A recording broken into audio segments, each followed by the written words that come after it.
جن کو ضرورت ہے وہ کرتے ہیں بھائی، ضرورت سمجھ جو ہے سو کٹے لگے دے رہے بینک کو بھی 4000 روپے دے رہے ہیں۔ بسم اللہ الرحمن الرحیم نحمدہ ونصلی ونسلم علی حبیبہ الکریم الامین العزیز الرؤوف الرحیم اما بعد فاعوذ باللہ من الشیطان الرجیم بسم اللہ الرحمن الرحیم ذالکم توعظون بہ ذالک لتؤمنوا باللہ ورسولہ وتلک حدود اللہ وللکافرین عذاب علیم صدق اللہ العظیم الصلاة والسلام علیکہ یا حبیبی یا سیدی یا رسول اللہ صلی اللہ تعالی علیہ وسلم۔ آیت نمبر 4 کا کچھ حصہ کل ترجمہ کے اعتبار سے اور تفسیر کے اعتبار سے باقی رہ گیا تھا۔ سب سے پہلا آپشن تھا کفارہ کے حوالے سے کہ کوئی اگر زہار کر لے تو اللہ پاک نے اگر اسے طاقت دیا ہے، پیسہ دیا ہے تو وہ غلام کو آزاد کرے۔ بیوی تو رہتی لیکن اس سے مقاربت اور جمع نہیں کر سکتا جمع کرنے سے پہلے، یہ پہلا کفارہ۔ دوسرا کفارہ تھا اگر یہ چیز نہ ہو تو 2 مہینے کا کنٹینیو روزہ رکھے اور یہ روزے کے درمیان بھی بیوی سے ملاقات نہیں کر سکتا۔ تیسری صورت تھی کہ اگر یہ دونوں صورت نہ ہو، استطاعت نہ ہو، تو پھر 60 مسکین کو کھانا کھلائے۔ اب اس کا ترجمہ یہ ذالک لتؤمنوا باللہ ورسولہ، یہ جو لزوم صوم یعنی روزہ کا لازم قرار دیا گیا یا کھانا کھانے کو لازم قرار دیا گیا، ان فقدان التجدید المذکور، جب جو ہے آپ غلام کو آزاد نہیں کر پائیں گے تب یہ ہے۔ تو یہ حکم ہے لتؤمنوا اس کے لیے یا یہ اس لیے ہے تاکہ تم اللہ اور اس کے رسول کو سچا مانو۔ کمال غور کریں اس بات پر، یعنی اللہ پاک نے جو یہ حکم دیا ہے اس کا یہ مطلب نہیں کہ آپ صرف اپنے گناہ پر دھیان رکھو کہ میرے گناہ مٹیں گے، ایسا نہیں۔ اللہ اس کا رسول سچا ہے اور یہ حکم بھی سچا ہے، اس لیے ہم یہ ادا کر رہے ہیں۔ اس سے ہمارے واقعی مسلم پرسن اللہ کی سچائی کی عظمت سمجھ میں آ رہی کہ تم مسلم پرسن اللہ کو اسلام کے اعتبار سے نہ مانو، میں ہوں اس لیے مانو، اللہ رسول ہے اس لیے مانو۔ تم 5 وقت کی نماز یا 3 طلاق یا جو بھی مسائل زکوٰۃ وغیرہ یہ تمہارے فائدے کے لیے سچ ہے، لیکن نہیں، یہ جو بھی چیز ہے یہ میرا ہے، میرے حبیب کا ہے، اس لیے تم مانو۔ تو اللہ اس کے رسول پر تاکہ تم تصدیق کرو، اس میں فی اصول احکام الشرع و احکام شرع کے اصول میں اللہ اور رسول کو سچا مانو، آئے یا نہ آئے سمجھو۔ جیسے کل کہہ دیا کہ اگر غریب ہے تو کیا کر پائیں گے، وہ سمجھنے کی ضرورت نہیں، سلوشن ہے۔ تم آؤ تو رسول شریعت میں، چیخنے چلانے اس میڈیا میں نہیں ہوتا۔ تم آؤ، جیسے بتا دیں بخاری شریف کی حدیث تھی، چلو لے کے جاؤ، کھلاؤ بال بچوں کو، یہ بھی سلوشن ہے، یہ بھی کفارہ ہے۔ لیکن چیخنے میں ایسا کیسے ہوتا کہ یہ جو بنا رہے ہو، اس کا مطلب یہ کہ مذہب پر تمہیں کمانڈ نہیں ہے، بھروسہ نہیں ہے۔ مذہب کے پاس آؤ، مذہب میں اس کی تحقیق کرو، مذہب میں اس کا ڈیٹیل تلاش ہو، تب جا کر کے ہوگا۔ اب آگے دیکھیے کہ یہ اللہ اس کے رسول پر تصدیق کرنے والوں کو یہ حکم ہے فی اصول احکام الشرع، یعنی شریعت کے احکام کے اصول میں اوامر، مطلب اللہ شریعت نے جو حکم دیا، والنواہی اور شریعت نے جو روکا، الالہیہ اور اسے الہی امور سمجھنا، الہی نواہی سمجھنا کہ اللہ پاک نے یہ حکم دیے، یہ احکام ہے۔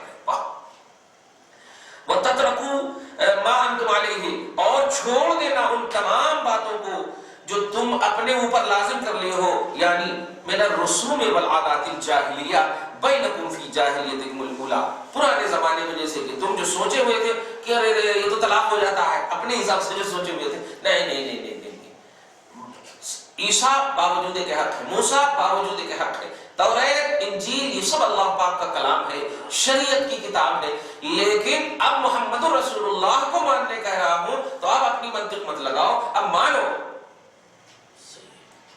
تم اپنی طرف سے کسی کی حقانیت اور اس کو فالو کرنے کا تصور نہیں لانا، میں جیسا کہوں ایسا مانو، یہ ہے صحیح۔ تو میں ہونے کا حق صرف اللہ کو ہے، کسی اور کو میں ہونے کا حق نہیں۔ متکبر وہی ہے، متکبر وہی ہے اور کوئی متکبر نہیں۔ جو کوئی بھی گھمنڈ کرتا، متکبر اپنے تکبر کرتا، وہ شرک کرتا ہے، شرک ہے، کیونکہ اللہ کی ذات میں شامل کرتا ہے صفات، اللہ کی صفات جو پڑھے نا فاتحہ والی آیت میں، قدوس السلام المؤمن المہیمن العزیز الجبار المتکبر، متکبر اللہ ہے. تب کوئی انسان بولتے ہیں بھائی کیا تکبر کرتے ہیں, متکبر ہے, گھمنڈ لیے بولتے ہیں. تو متکبر اس لیے غلط چیز ہے وہ کہ وہ شرک ہے اللہ پاک کی صفت میں. باپ رے باپ کتنا بڑا گناہ ہے. اللہ پاک آپ ہم سب کو بچائے. خیر وَتِلْكَ حُدُودُ اللَّهِ. اور سنو یہ جو بھی ذکر کیے گئے ہیں کفارے کے طور پر, یہ اللہ کی حدیں ہیں, کنڈیشنل, اللہ پاک کی طرف سے کنڈیشن ہے. حدود اللہ, اللہ پاک کی حدود ہے. المصلح لأحوالکم, یہ تمہاری حالتوں کے لیے اصلاح کرنے کے کام آئے گی. انما وضعها بینکم, اللہ پاک نے تمہارے درمیان اس کو رکھا ہے لتصلحوا فی بہا, تاکہ تم ان حدود کے ذریعے سے ما افسدتم علی انفسکم, جو اپنے اوپر فساد برپا کیے ہوئے تھے, الٹی پلٹی جو سوچ رکھے ہوئے تھے, وہ سب کے ذریعے سے تم اصلاح کر سکو. بمقتضى احبیتکم الفاسدہ وآرائکم الباطلہ, جو باطل خواہشیں اور باطل رائیں جو تم ان کے تقاضے کو, نہیں یہ عقل چاہتی ہے کہ ایسا مان کی طرح کہہ دیے, تو نہیں یہ عقل چاہتی ہے بند کرو, رسول کیا کہہ رہے ہیں وہ کرو. ہاں شریعت نے کہہ دیا کہ طلاق نہیں ہوتی ہے زہار سے, تو نہیں ہوتی. البتہ مخالفت نہیں کر سکتے. سیم ایسے جیسے ایک طلاق رجعی اگر دے دیے تو بیوی جو ہے جب عدت کے درمیان اگر ہے تو آپ رجوع کر سکتے ہیں. ایک طلاق, حالانکہ وہ طلاق نہیں ہے لیکن آپ کو لوٹانے کا حق دیا شریعت نے. اب آپ کہیں گے طلاق کے بعد کیسے لوٹا سکتے؟ نہیں, یہاں پر ایک طلاق رجعی ہے, 2 طلاق رجعی تک لوٹا سکتے, 3 طلاق رجعی میں نہیں لوٹا سکتے. اب آپ بولیں گے نہیں 3 نہیں تو طلاق ہی 6 نا, نہیں. جیسے کل کہا میں نے کہ 6 رکعت اگر پڑھ دیے, نہیں, گناہ ہوگا. کیوں؟ کنڈیشن, اللہ کی کنڈیشن میں آپ انٹرفیئر کر رہے ہیں.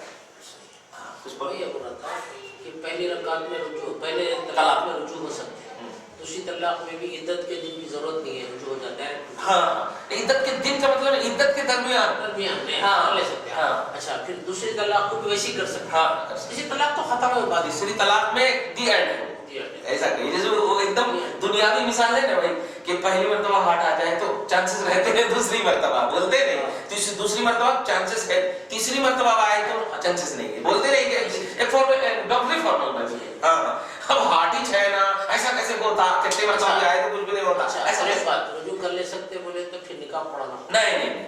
رجوع کا مطلب یہ ہوتا کہ اگر سب کچھ صحیح ہے تو آپ اس کو اپنی صحبت سے نواز دیں, بس قربت سے نواز دیں. رجوع یہ کہ میں تجھے اپنی زوجیت میں لے رہا ہوں, تجھ سے قربت کروں گا, یہ تو قربت سے رجوع ہے. اب تنہائی میں لے کر کے آپ بیوی کی جیسے ہوتے ہیں نا, لے کر کے چلے آئے, یہ ہے رجوع سے مراد. یہ الفاظ رجوع بولنا ہوگا آپ کو کہ میں نے اپنے مطلب اس سے میں اپنی اس سے رجوع کرتا ہوں.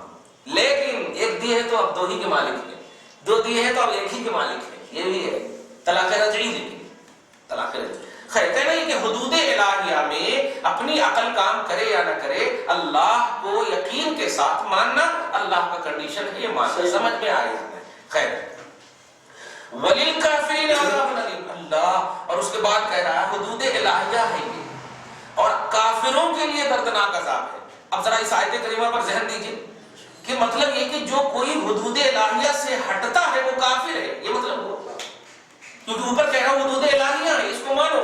اب آگے کہہ رہا کہ کافروں کے لیے دردناک عذاب ہے, مطلب حدود الہیہ سے ہٹنے والا کافر ہے, پھر اس کے لیے دردناک عذاب ہے.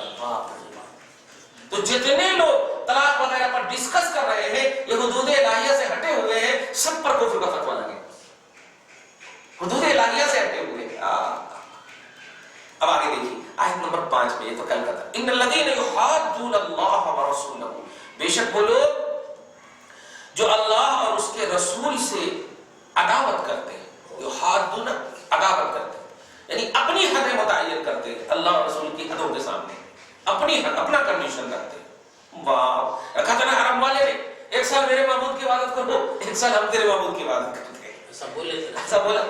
یہ اپنی حد ہے. ارے جب عبادت کرنا ہی ہے تو 1 کی کرو نا, 1 کی کرو نا, 2 کی کرو گے تو پتہ نہیں اچھا یہ ہے کہ ہو سکتا ہے کہ 1 سال مدد نہ ہو, دوسرے سال ہو جائے. یہ کون سی بات ہے؟ استغفر اللہ. اللہ پاک کہتا ہے ان الذین یحادون اللہ, آیت کا ایک دم ترتیب سمجھتے چلے جائے گا, مزہ ہے.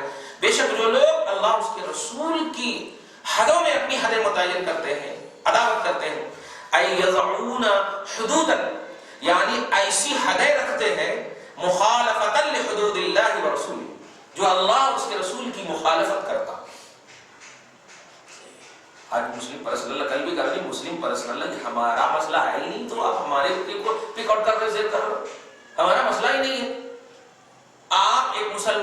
کسی عورت نما کو، مسلم نما کو، عورت کو لا کر کے ویڈیو میں کہہ رہے ہو کہ اس کا کیا ہوتا، اس کا کچھ بھی نہیں ہوتا. صحابہ کرام کی بیویاں ہیں، نبی پاک کی بیویاں کا انتقال ہوا، ہمارے اسلام پر کچھ اثر پڑا نہیں نہ پڑا. آج بھی ہم رضی اللہ عنہ بولتے ہیں، ان کو بڑے بڑے صحابہ خود انبیاء کرام تشریف لے گئے، لیکن اسلام ہے کہ نہیں. تو مذہب اسلام کا حق ہونا صرف کسی آدمی کے خراب ہونے یا آدمی کی وجہ سے کبھی نہیں ہوا ایسا. اسلام اللہ کا مذہب ہے، وہ رہے گا، وہ قیامت تک رہے گا. ہم آپ مر جائیں گے، مسلم پرسنل اللہ کے لوگ مر جائیں گے، بورڈ مر جائیں گے، یعنی مسلم مریں گے، اسلام نہیں مرے گا. سب سے آسان بات. اب آگے دیکھیے، جو لوگ یعنی رکھتے ہیں اللہ اور اس کے رسول کی حدود کی مخالفت کرتے ہوئے ایسی حدیں رکھتے ہیں، وَيَخْتَارُونَهَا، اور ان حدوں کو وہ پسند بھی کرتے ہیں. دھیان دیجیے گا، جیسے پسند کر رہے ہیں نا، دیکھیے 1000 اور 500 کی نوٹ کو ہٹا کر کے اب 2000 کی نوٹ. اب بتائیے کرپشن والے کو تھوڑی دیر تو خیر پریشانی ہوگی، یہ سچ ہے. اپنے سارے پیسے ہٹا دیے، دوسرے کے پیسے اب بالکل پریشانی. یہ ایک دم کی پالیسی چاپلوسی. بتائیے جب سرکاری چیز تھی تو پارلیمنٹ میں اس کی بحث کیوں نہیں ہوئی؟ صحیح ہے کہ سرکاری چیز تھی، یہ آل انڈیا کا مسئلہ ہے، امیر غریب سب کا مسئلہ ہے. اور آپ وزیر اعظم ہند ہو، یعنی پورے انڈیا کے وزیر اعظم، تو ٹھیک ہے عوام سے بات کر سکتے ہیں، لیکن پارلیمنٹ کے ممبروں سے تو آپ بات کر سکتے ہیں، کسی سے بات نہیں کریں. اپوزیشن کو بھروسے میں اور اعتماد میں نہیں لیا، تو پھر یہی تو ڈکٹیٹرانہ حکومت ہے. اسی کو تو کہتے ہیں ڈکٹیٹر، تھوپنے کو کہتے ہیں. یہ سب چاپلوس تو ایسی حدیں متعین کر دیے ہو جو آپ کے خود لوگ نہیں مان رہے. اس کا بیک گراؤنڈ کیا ہے وہ ہم نہیں دیکھتے. بھائی گھر کا مسئلہ نہیں ہے کہ آپ بریانی بناؤ آج یا آپ روٹی بناؤ آج اور ہمارا ہی تک رہے گا. یہ جس پر پوری جمہوریت متاثر ہو جائے تو اس پر جمہوریت کے نظریات لیے بغیر نہیں کرنا چاہیے. تو جو کر لیا ہے آگے دیکھیں. اور انہیں پسند بھی کرتے ہیں وہ لوگ تو میراً ومجادلۃ ومعاداۃ مع اللہ ورسولہ، اللہ اس کے رسول کی دشمنی رہتی ہے ان کے دلوں میں. تو اللہ پاک فرما رہا کوبتو، واہ، اوندھے منہ گرائے جائیں گے. اللہ پاک فرما رہا جو لوگ اللہ اور رسول کے قانون اور اللہ رسول سے دشمنی لیں گے، ہاں تو کوبتو، وہ اوندھے منہ گرائے جائیں گے. دھیان دیجیے، ای اکب و احاط علیہم العذاب النازل من اللہ، یعنی اللہ ان کے اوپر، اللہ کی طرف سے ان کے اوپر عذاب نازل ہو جائے گا. فہلکوا، اور ہلاک ہو جائیں گے. کیسے؟ کما کبت الذین من قبلہم، ایسے ہی جیسے کہ ان سے پہلوں کو اللہ پاک نے ہلاک کر دیا. اللہ پاک نے ہلاک کر دیا. کیوں ہلاک نہیں کرے گا اللہ؟ وقد انزلنا آیات بینات، جبکہ اللہ پاک نے بڑے بڑے نشانات نازل فرمائے. آپ بتائیں، ایک سوال کا وہ جواب دے دیں کہ جب محمد حق ہے تو یہ قانون کس نے لایا؟ محمد نے لایا اللہ کی طرف سے. تو محمد حق ہونے کا مطلب کیا ہے؟ محمد جب سچے ہیں تو ان کا لایا ہوا قانون بھی سچا ہو. تو پھر ایک بات اسلام، ایک بات محمد کرتے ہو، دوسری بات حضرت عمر کو بیچ میں کیوں لے آتے ہو؟ صحیح ہے کہ نہیں؟ میڈیا والے کو آپ دیکھیے، نبی کے زمانے میں 3 طلاق ایک ہی سمجھا جاتا تھا، ابو بکر کے زمانے میں بھی 3 طلاق ایک ہی سمجھا، عمر فاروق کے فرسٹ کے 2 دور میں ایک ہی سمجھا جائے، پھر اس کے بعد عمر فاروق نے یہ متعین کیا. یہ جو آپ ڈسکس کر رہے ہو، کہنا کیا چاہ رہے ہو آپ؟ عمر فاروق غلط کرے؟ کیا کہنا چاہ رہے ہو؟ بہت سارے ایسے مسائل ہیں جو رسول پاک نے نہیں کیا اور ہم کر رہے ہیں، اور رسول پاک نہیں کیا ہم کر رہے ہیں، لیکن شریعت اسے حرام نہیں کہتی. 20 رکعت کنٹینیو جماعت کے ساتھ تراویح حضرت عمر فاروق کی سنت ہے. کنٹینیو رسول اللہ نے. آج جو آپ 10 مرتبہ 20 مرتبہ حج کرنے چلے جا رہے، رسول اللہ نے نہیں کیا، صرف 2 حج کیے. 4. میں تو بتانا یہ چاہ رہا ہوں کہ آپ جو یہ کہہ رہے ہیں رسول اللہ کے زمانے میں ایسا تھا، ابو بکر کے زمانے میں ایسا، آپ ہر جو حق ہے اور جو اللہ نے اور رسول نے جن کو بیس بنایا ہے ان کے عمل میں دخل نہیں دے سکتے. عمر فاروق خلفائے راشدین میں سے ہیں، وہ جو کر رہے ہیں وہ شارع ہے. عمر فاروق شارع ہے، شریعت بنانے کا حق ہے ان کو. ارے امام اعظم جو بات کہے، امام شافعی مالک بات کہے، ان کو شریعت، اصحاب مذہب ہیں یہ حضرات، ان کو شریعت بنانے کا حق نہیں ہوگا، اور اس طرح کی بات کر رہے ہیں. یہی چل رہا. اس لیے یہ باتیں کرنا، الہیہ میں انٹرفیئر ہے، اللہ کی حدوں اور اس کی کنڈیشن میں انٹرفیئر ہے۔ اللہ نے بیس آف ایمان بتایا صحابہ کرام کو، بیس آف ایمان کون ہوں گے؟ خلفائے راشدین تو سب سے پہلے بیس آف ایمان ہوں گے، صحیح ہے کہ نہیں؟ صحیح ہے۔ تو خلفائے راشدین جو ابو بکر ہے، عمر ہے، عثمان ہے، علی ہے، یہ تو چار ایسے ہیں کہ سارے خلفاء سے اعلیٰ ہیں، صحیح ہے؟ جب سارے خلفاء سے اعلیٰ ہیں تو بیس آف ایمان جو قرآن پاک میں سورہ بقرہ کے آیت نمبر 137 میں کہا کہ بیس آف ایمان تمہارے یہ ہے، تو یہ ان چاروں کے بیس آف ایمان ہونے میں تو کوئی شک ہی نہیں کر سکتا۔ چلو دیہات کے کسی صحابی کے بارے میں، کوئی زراعت کاٹنے والے صحابی کے بارے میں سوچ سکتے ہو، لیکن ان چاروں کے بارے میں تو سوچ ہی نہیں سکتے، اور خاص طور سے عمر کے بارے میں تو اور بھی نہیں سوچ سکتے کہ جو اسلامی کنٹریز بنے ہیں حضرت عمر فاروق کی وجہ سے، جو پوری دنیا میں آج اسلام دیکھ رہے ہیں آپ۔ ابو بکر 2 سال حکومت کی، عمر فاروق نے 10 سال حکومت کی، اور ان کی خلافت میں جو دیگر ممالک میں اسلام پھیلا ہے کہیں نہیں پھیلا، تو بڑا احسان ہے ان کا۔ صحیح ہے۔ لیکن ہمارے زرخنید کچھ عورتیں اور مرد جو ہے مسلمانوں کو صحیح بتا نہیں رہے، اس کا بیس صحیح نہیں بتا رہے، اس کا فیس صحیح نہیں بتا رہے، اب افسوس ہوتا ہے۔ خیر دیکھیے، ولی خوبی تو یہ آندھے منہ گریں گے، اللہ پاک کا وعدہ ہے، جو ان پہ غور کیجیے، آج حکومت گرے یا کل گرے، جو کوئی بھی اللہ اور اس کے رسول کے سامنے آیا ہے، اللہ پاک کہہ دیا ہے کہ ان الذین یحادون اللہ ورسولہ، جو کوئی بھی اللہ اور اس کے رسول سے عداوت لے گا، ان کے قانون سے عداوت لے گا، خوبی تو ان کے منہ گریں گے، کما قبض الذین من قبلہم، جیسا کہ پہلوں کو گرایا گیا۔ وقد انزلنا آیات بینات، کیونکہ اللہ پاک نے واضح نشانیاں نازل فرمائی ہیں، خود کہہ رہا اللہ پاک واضح نشانیاں نازل فرمائی، اور واضح نشانیاں نازل فرمائی دیگر امتیوں پر، لیکن ان لوگوں نے مانا نہیں۔ قوم لوط نے نہیں مانا، الٹا پلٹا کر دیا، صحیح ہے؟ قوم نوح نے نہیں مانا، بالکل غلط کر دیا، صحیح ہے؟ قوم فرعون نے نہیں مانا، تباہ کر دیا۔ تو سب تو موجود ہے۔ اللہ پاک کہہ رہا ہے پریشان نہ ہو اے مومنو، تم پریشان نہ ہو، ہم ہیں نا، کیا کہنا ہے، کتنا زبردست سپورٹ مل رہا ہے ہمیں الحمدللہ۔ آگے پھر فرماتا ہے وَلِلْكَافِرِينَ عَذَابٌ مُّهِينٌ، اور سنو کافروں کے لیے ذلت کا عذاب، وہاں دردناک عذاب تھا، یہاں ذلت کا عذاب۔ دردناک عذاب اللہ کے کنڈیشن میں انٹرفیئر کرنا، اور اللہ کے کنڈیشن کو نہ ماننا، یہ ذلت کا عذاب ہے۔ ایک ہے انٹرفیئر کرنا، بہت سارے کفار ہیں نہیں مانتے ہیں، تو نہ ماننے والے کو ذلت کا عذاب، اور انٹرفیئر کرنے والے کو، اپنی حدیں متعین کرنے والے کو دردناک عذاب۔ باپ رے باپ، ابن مسعود کہتے ہیں دردناک عذاب۔ یہ آیت نمبر 5 تک کا درس ہو گیا ہے۔ آیت نمبر 5 کے بعد انشاءاللہ گھر سے واپسی کی بات کریں گے۔ دعا ہے پروردگار عالم ہم سب کو، ہم سب کی آل اولاد کو بخش دے، ہمارے اوپر والوں کو بخش دے، جو زندہ ہے انہیں صحت کاملہ عاجلہ نصیب فرمائے، فیوز و برکات دروس تفسیر الجیلانی سے ہم سب کو مالا مال فرمائے، اپنا اور اپنے حبیب کا بنائے رکھے، اہل بیت اطہار کی عظمتوں میں زندہ رکھے، جتنے بھی اولیاء اللہ ہیں ان کی روحانیت کا سایہ ہم سب پر، ہم سب کے گھر بار پر، آل اولاد پر رکھے، بلا و بدتروں سے ہم سب کو محفوظ و مامون فرمائے، ہم سب کی آل اولاد کی حفاظت فرمائے، پریشانیوں سے نجات عطا فرمائے۔ وصلی اللہ تعالی علی خیر خلقہ محمد وآلہ وصحبہ اجمعین برحمتک یا ارحم